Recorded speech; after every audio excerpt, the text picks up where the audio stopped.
Hey guys, it's Mr. Burns here, and I'm just going to talk about your expenses of Westward Expansion Choice Board. And my first video is going to be for option A, which is the diary entries. So you should have seen, you should have this project shared with you.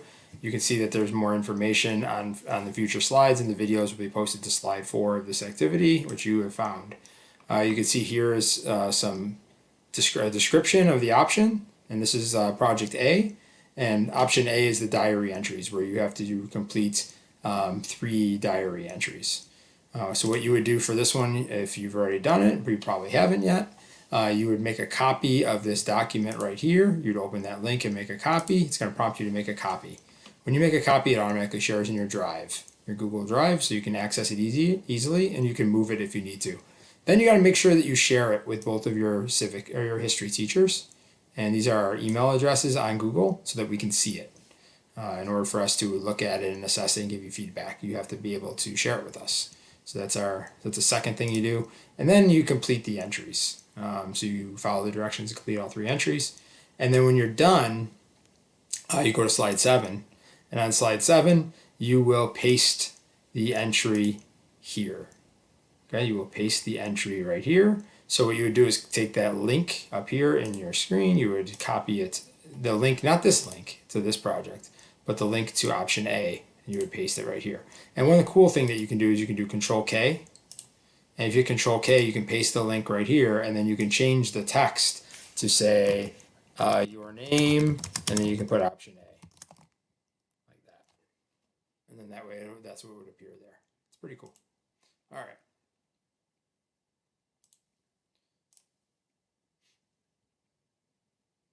So let's go on to the option A. Option A is right here. So once you make a copy of it, you will see the directions say travel back in time to the westward expansion era and take on the roles of 3 different groups of people we have discussed in class.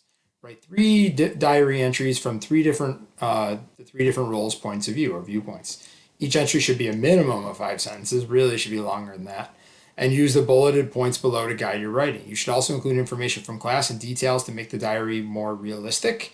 Be creative in your writing, but make sure at minimum to answer the bulleted information for each entry.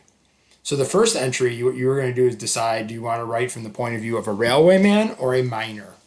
And you're going to look through these bulleted details, and you're going to answer all of those in your diary entry somewhere. It doesn't have to be in that order, but that's what you do. Then you would highlight the one that you want to choose. So you can highlight miner like this. And the highlight button, you can just do the highlight right here and change the color like that. It doesn't have to be yellow.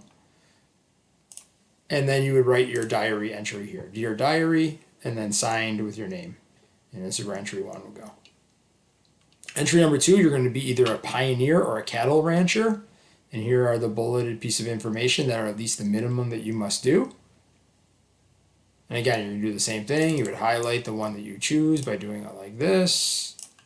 Doesn't matter the color as long as I know that you indicated. And you're going to write entry number 2 here. Dear diary, talk about your life as a pioneer or a cattle rancher, answering these bulleted questions, at least 5 sentences, preferably a little bit more so that you're more detailed. And then entry number 3, you're going to choose from either an exoduster or an American Indian. Same thing. Highlight, write entry number 3 here. You'll notice that on the 4th page, there's the grading rubric, which is an MYP grading rubric. We're looking for communication, clarity of communication, making sure you're organized, your writing's organized and structured, your writing answers all the guided questions, you're using vocabulary in context, so you're using some of our vocabulary in our key content, and then you're also demonstrating knowledge of that vocabulary by providing specific examples and using those words correctly. This project due date is October 26th, as stated here. If you have any questions, you bring them to class and let us know about option A.